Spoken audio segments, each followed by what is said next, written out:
Montage de mouche première année, Club Mouche APNLE, le 7 roues. Pour les matériaux, il vous faudra un hameçon, fin de fer à hampe longue, numéro 10 à 16, une soie de montage noire ou marron. Pour le corps, on utilisera du dubbing de lièvre naturel. On réalisera une collerette en fin de mouche avec du hackle de coque roux. Pour les plumes, afin de réaliser les ailes, on utilisera donc des plumes de flanc de canne rousse. Et vous pourrez éventuellement utiliser du kill de plumes de coque noire pour réaliser des antennes. On place l'hameçon dans les morts de l'étau.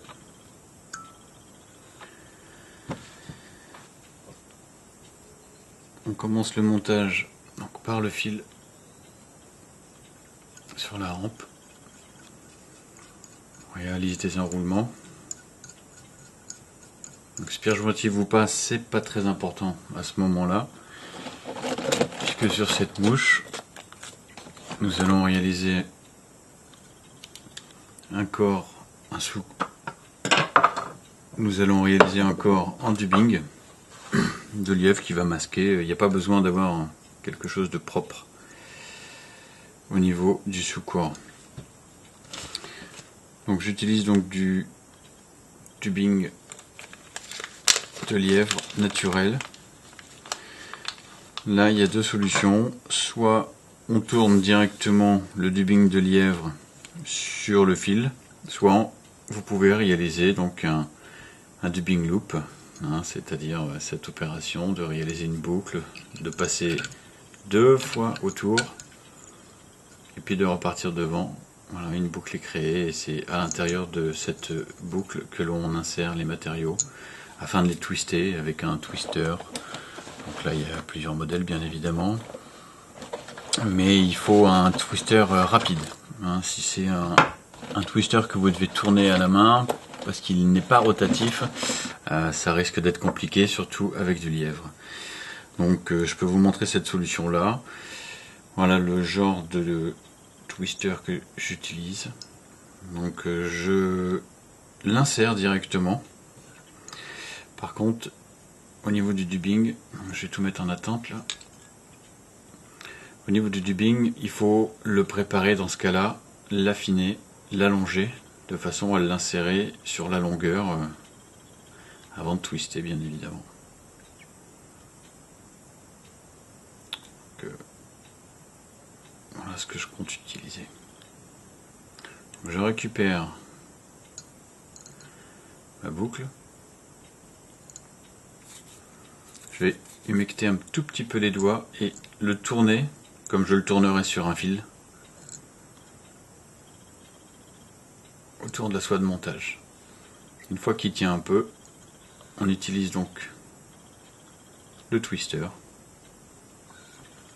pour venir emprisonner le fil, le dubbing avec le fil. Je ramène ma soie de montage au niveau de l'œillet et je vais commencer à former un corps bien dodu, bien charnu.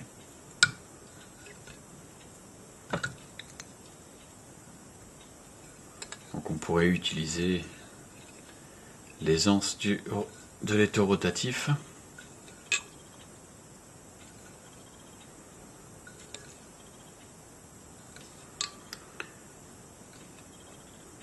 Comme tout le monde n'en possède pas, voilà, je le réalise manuellement.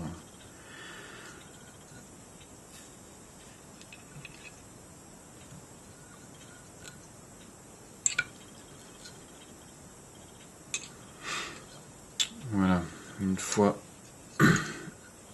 arrivé à la fin du dubbing, donc si j'en avais pas eu assez, j'aurais refait un dubbing loop pour pouvoir aller vraiment au niveau que je souhaitais.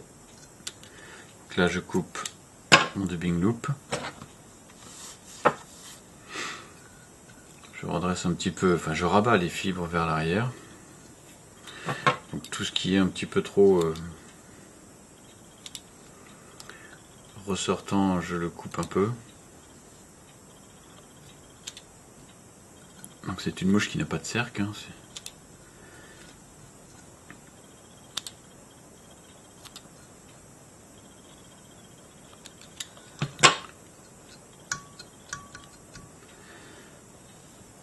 voilà au niveau du corps.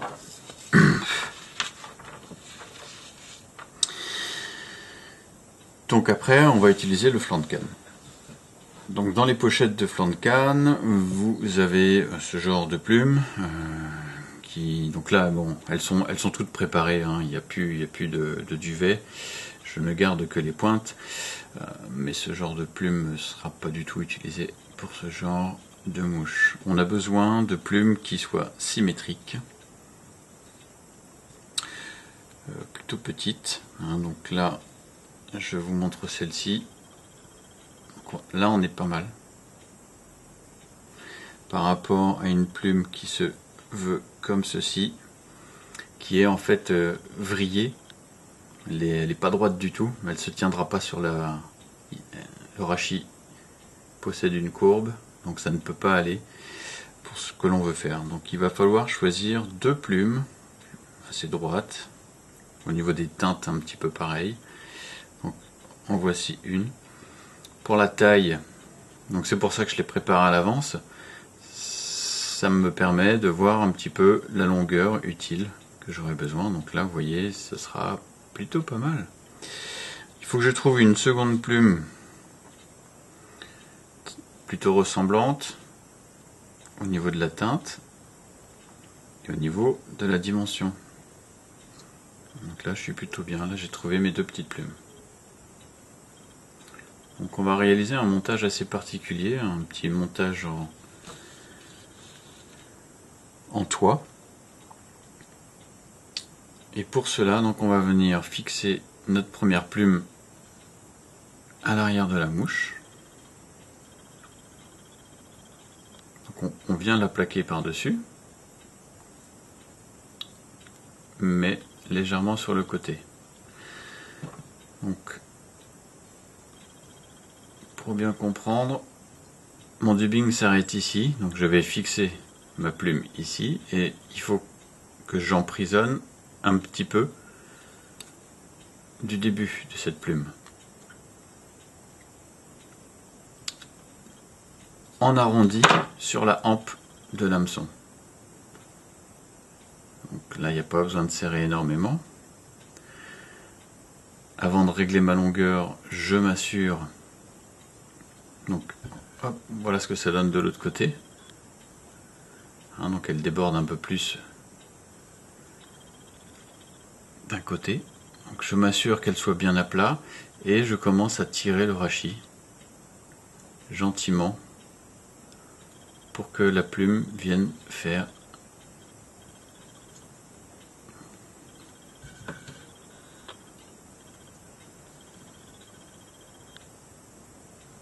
l'aile au niveau du côté de la mouche. À ce stade, on se débarrasse du rachis. On ne l'utilisera pas pour les antennes. Ensuite, je tourne un petit peu mon étau et je vais venir fixer donc ma seconde plume. Donc vous voyez, elles sont quasi similaires au niveau de la teinte. Et je vais venir la mettre face opposée maintenant. Toujours de la même manière, attaché au niveau du début des fibres. Je remonte dessus. Je tire ma plume par le rachis. Je m'arrange à ce qu'elle recouvre l'autre.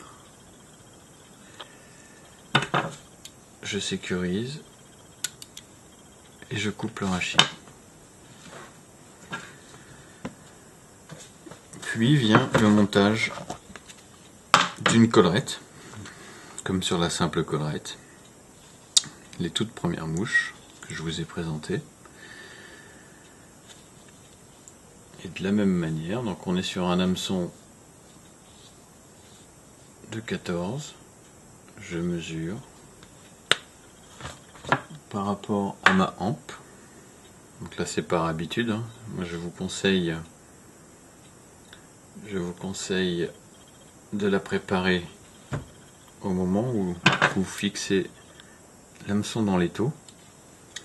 Ce sera peut-être plus simple pour certains. Donc là, on n'a pas spécifiquement besoin d'avoir une belle collerette. Hein, je vous ai appris la manière de monter, donc comme ceci, en croix. Donc on va continuer. Arrière, gauche, avant droit. Et pour plus de sécurité, j'allonge le rachis de la plume vers l'œillet. Je fais quelques tours de choix de montage et je coupe l'excédent. Pareil, ce ne sera pas utilisé. Voilà. Je mets ma soie en attente au niveau de l'œillet. Je vais remonter un petit peu à l'arrière.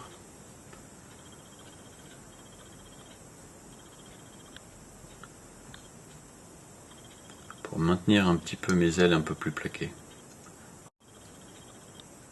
Voilà le sedge chevreuil. Voilà le sedge roux.